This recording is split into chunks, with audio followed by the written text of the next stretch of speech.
అందరికీ నమస్కారం. పురాణామృతం ఛానల్ నుండి మాట్లాడుతున్నానండి. ఇది సికింద్రాబాద్ స్టేషన్ ముందు ఉన్నటువంటి శ్రీ గణేష్ దేవాలయం.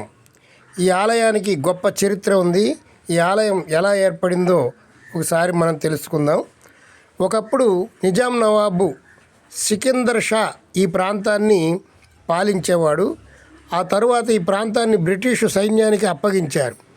సుమారు 200 సంవత్సరాల క్రితం అనగా 1824 సంవత్సరంలో సైనికులు తాగునీటి అవసరాల కోసం ఇక్కడ ఉన్న పురాతనమైన దిగుడు బావి మరమ్మత్తు చేసే క్రమంలో ఆ త్రవ్వకాలలో 4 భుజములు కలిగిన వినాయకుడి విగ్రహం లభించింది. కుడి చేతిలో పాశము అంకుశము, ఎడమ చేతిలో ఢమరకము రత్నమాల, క్రింది చేయి మోకాలుపై బోర్లించినట్టు, ఎడమ చేతిలో చంద్రవంక సూర్యబింబము, ఉత్తర దిక్కుకు వెళుతూ మూషికారూఢుడైనటువంటి గణేష్ మహారాజు విగ్రహం బయటపడింది. ఆ విగ్రహాన్ని బావి ప్రక్కన ఉంచి నిత్యం పూజలు చేసేవారు. ఆ సమయంలో సికింద్రాబాద్ రైల్వే స్టేషన్ నిర్మాణం మొదలైంది. వేల మంది పనివారలు పనికి వెళ్లే ముందు ప్రమాదాలు జరగకుండా కాపాడమని ఆ గణేష్ మహారాజుకి మొక్కి పనికి వెళ్ళేవారు. ఆ సమయంలో ఒక పెద్ద రైల్వే ఆఫీసరు అక్కడికి రాగా ఆయనకి సంతానం లేక చాలా విచారించాడు. ఈ గణేష్ మహారాజుకి మొక్కిన తరువాత ఆయనకి సంతానం కలిగింది. అంతటా ఆయన ఒక ఆలయాన్ని నిర్మించాలని సంకల్పించి ఇక్కడ గణేష్ మహారాజుకి ఆలయాన్ని నిర్మించాడు. ఈ గణేష్ని ఆరాధించిన వారికి సంతాన ప్రాప్తి, వివాహ ప్రాప్తి, అభివృద్ధి, ధనకరక వస్తువాహనాలకు కొరతే ఉండదు అని చాలామంది నమ్ముతూ ఉన్నారు. ఈ దేవాలయమునందు వల్లి దేవసేన సమేత శ్రీ సుబ్రహ్మణ్యేశ్వర స్వామి వారు కూడా ఉన్నారు. అలాగే ఆంజనేయ స్వామి వారు కూడా ఉన్నారు. నవగ్రహాలు, నీలకంఠుని ఆలయాలు కూడా ఇక్కడ ఉన్నాయి.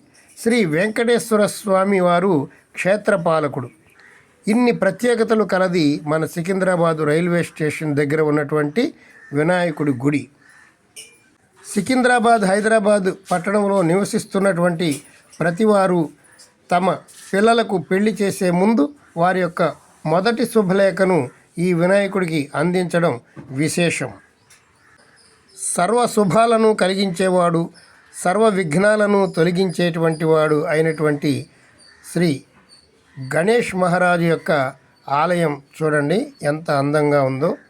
ఈ ఆలయం సికింద్రాబాద్ రైల్వే స్టేషన్ సమీపంలో ఉంది. చాలా మహిమాన్వితమైనటువంటి ఆలయం. ప్రతిరోజు కొన్ని వేల మంది దర్శించుకుంటూ ఉంటారు. ఈ వీడియో మీకు నచ్చితే ఒక లైక్ చేయండి. మా పురాణామృతం ఛానల్ని సబ్స్క్రైబ్ చేసుకోండి. ఈ వినాయకుని చరిత్ర నేను సొంతంగా చెప్పింది కాదు. అక్కడ ఒక బోర్డు మీద అవన్నీ విపులంగా వ్రాసి ఉంచారు.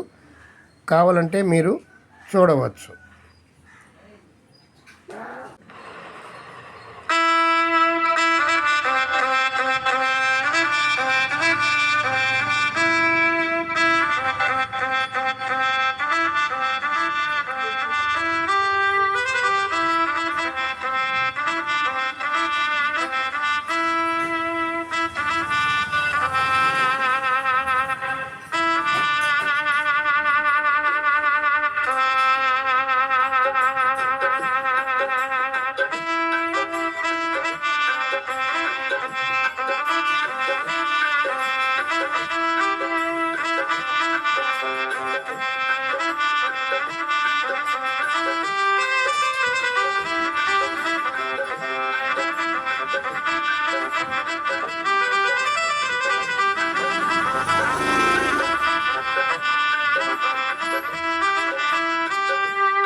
ఈ వీడియోని లైక్ చేయండి. మా పురాణామృతం ఛానల్ సబ్స్క్రైబ్ చేసుకోండి.